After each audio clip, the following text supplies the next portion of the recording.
On continue immédiatement et nous prenons de suite la direction, je le disais, de Sylvie Clabecq. Sylvie Clabecq qui est donc candidate pour la France Insoumise. Bonsoir Mme Clabecq, Oui, merci. bonsoir.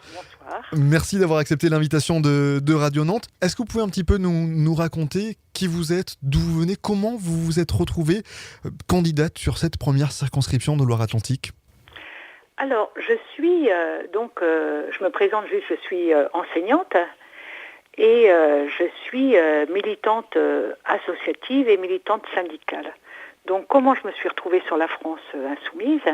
C'est justement à travers mes luttes de tous les jours. Ce sont des petites luttes quotidiennes, j'avais lu quelque part, c'est-à-dire sur plusieurs axes qui sont autour de l'école, sur les inégalités scolaires, notamment une mobilisation sur les inégalités scolaires, et puis une mobilisation forcément en lien qui sont les inégalités sociales. Quels sont les chantiers que vous voyez sur lesquels il faut vraiment avancer maintenant vite pour faire bouger les lignes ? Comment vous voyez ces premières semaines, ces premiers mois ? Quel dossier vous auriez à cœur de porter ? Alors, pour moi, un des axes le plus important, c'est déjà la loi travail. Vous voyez bien que ça mobilise déjà du monde et que ça va continuer à mobiliser. Donc c'est un des axes les plus importants, c'est qu'il n'y ait pas casse sociale et que l'on préserve les intérêts des travailleurs globalement. L'autre, pour moi, qui me semble important aussi, c'est l'état d'urgence. C'est d'arrêter avec cet état d'urgence qui dure et qui est remis encore en chantier en permanence, alors qu'on sait pertinemment que l'état d'urgence, je ne suis pas la seule à le dire, ce sont des personnes qui travaillent, qui sont expertes, qui travaillent sur la sécurité par exemple du pays, qui disent que la continuation de l'état d'urgence n'est pas quelque chose de positif pour le pays. On parlait tout à l'heure avec Jean-Michel Mésange de Notre-Dame-des-Landes. Ça fait partie des dossiers dans cette région qui sont relativement pesants depuis de nombreuses années maintenant. Quel regard vous portez, Sylvie Clabecq, sur ce dossier Notre-Dame-des-Landes ? Il faut que Notre-Dame-des-Landes, il faut que ça cesse, tout simplement. Enfin, il n'y a pas de négociation, il n'y a pas de discussion, il n'y a pas de moratoire, il n'y a pas Notre-Dame-des-Landes n'a pas lieu d'être. Point à la ligne, quoi. Et on va voir comment M. Hulot va traiter le dossier. Mais pour moi, Notre-Dame-des-Landes, il n'y a pas d'aéroport. Et puis voilà. Je pense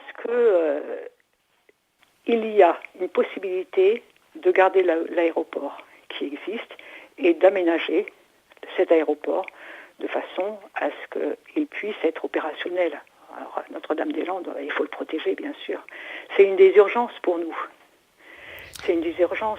Quand vous me posez la question sur ce qui va être d'actualité rapidement, moi je vous parle de la loi travail, je vous parle bien sûr de l'état d'urgence, mais je vous parlerai aussi de Notre-Dame-des-Landes, mais j'irai beaucoup plus loin. L'urgence, elle est à tous les niveaux. C'est l'urgence sociale, c'est l'urgence écologique, c'est l'urgence au niveau économique. Non, dans votre logique, aujourd'hui, la France insoumise, d'une certaine façon, c'est l'opposition dans les idées. Opposition constructive, Voilà. C'est très bien ce que vous venez de rajouter, constructive. Parce que vous savez, on a un programme quand même qui est consistant. Il est reconnu par beaucoup de monde comme une alternative sérieuse. Le programme, c'est l'avenir en commun.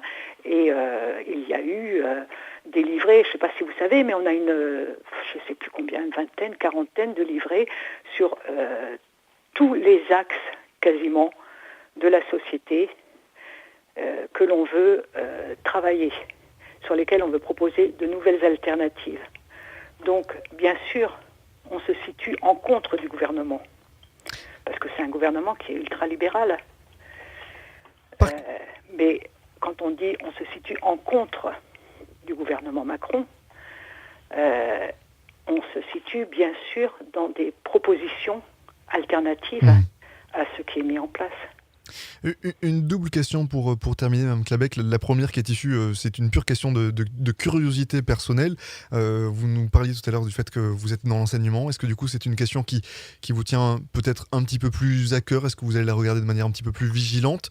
Et la deuxième question qui, pour le coup, n'est pas tout à fait en rapport.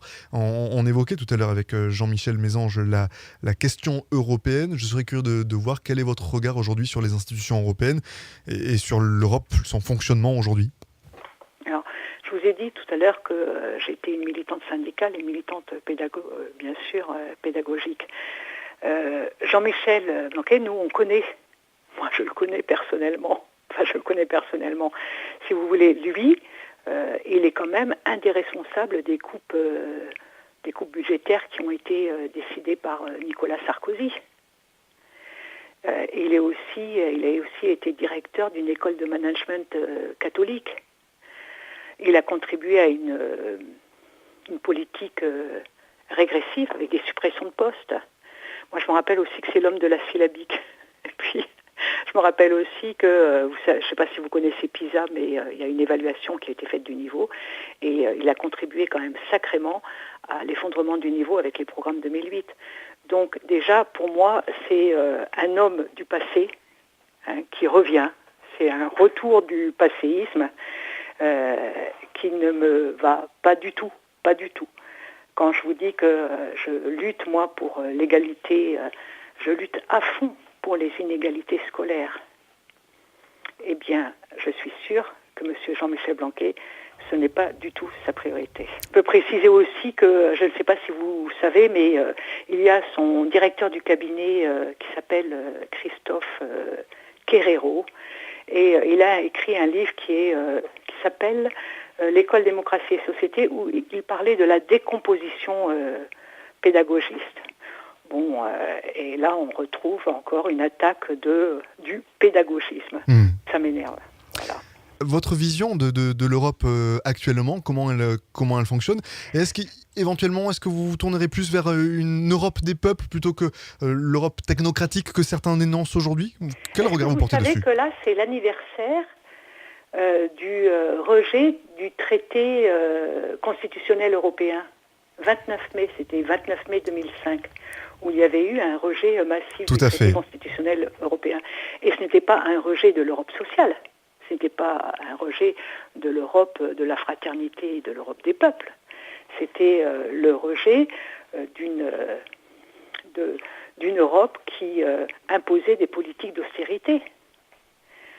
Donc, si on se place du côté économique dans une Europe de l'austérité, de la concurrence, c'est une calamité. Et donc, ces traités européens, on ne peut pas les accepter. Par contre, si on est sur une Europe qui consiste à ne pas s'opposer les uns aux autres, si c'est une Europe qui consiste à faire baisser les tensions entre les peuples, eh bien là, cette Europe, c'est l'Europe que l'on veut. Voilà. Et donc, pour nous, si c'est une Europe, je ne sais pas, une Europe qui contribue à mettre en place un protectionnisme solidaire, cette Europe, on s'y retrouve. Donc, quand on parle de négociation des traités européens, c'est parce qu'on ne veut pas être sur cette Europe qui a amené, par exemple, la Grèce à être surendettée, cette Europe qui a amené à la crise financière de la zone euro. C'est l'Europe de la Banque centrale européenne qui impose son dictat sur l'Europe. Bon, ben voilà, il faut renégocier, il faut refonder une autre Union européenne que celle-là. Merci beaucoup en tout cas. Ça me va très bien. Merci beaucoup Sylvie Clabec de nous avoir consacré un petit peu de votre temps. Je rappelle donc que vous êtes candidate pour la France Insoumise sur cette première circonscription de Loire-Atlantique. Puis tout comme pour Jean-Michel Mésange, j'espère qu'on pourra vous avoir au téléphone au soir du premier tour pour débriefer un petit peu ensemble cette campagne et la suite des événements.